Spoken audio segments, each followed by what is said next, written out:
Chers compatriotes, l'élection pestilentielle, j'allais dire présidentielle, prévue le 21 mars prochain, est une sordide mise en scène politico-fétichiste organisée par le pouvoir. C'est une parodie électorale, en ce qu'elle est caractérisée par l'absence totale de clarté, de démocratie et de liberté. Tous ceux qui y prennent part, de quelque façon que ce soit, se rendent de ce fait-là même coupables de crimes de haute trahison contre la République du Congo. D'autant plus que ce scrutin, dont M. Denis Sassou Nguesso pouvait se passer afin de se maintenir au pouvoir, est fait pour légitimer son prochain mandat. C'est un crime imprescriptible. Tous les candidats qui y prennent part le savent bien. Mais chacun d'eux, comme à l'accoutumée, joue son cynique rôle dans ce jeu de dupes.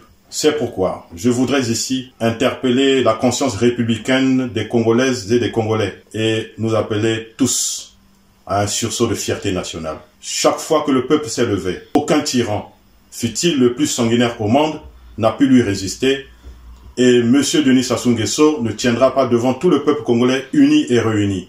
Je nous demande à tous de nous mobiliser avant, pendant et après ce simulacre électoral jusqu'à ce que M. Denis Sassou Nguesso et ses complices soient appréhendés.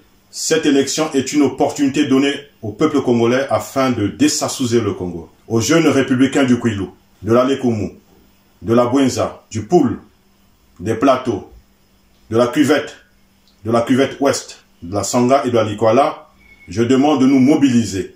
Pères, mères, jeunes, vieux, enfants, Congolaises et Congolais, où que vous soyez partout dans le monde, mobilisons-nous tous pour sauver le Congo. À tous les corps constitués de la République, du moins ce qu'il en reste encore de républicains, je demande de nous mobiliser, flamberge au vent, de trancher le cordon gordien et de ne pas reculer la tête sur le billot au nom de la République. À tous les étrangers que nous avons le plaisir d'accueillir sur le sol très chaleureux de notre pays, je demande de rester en dehors de cette lutte, à défaut de se mettre du bon côté, c'est-à-dire celui du peuple congolais.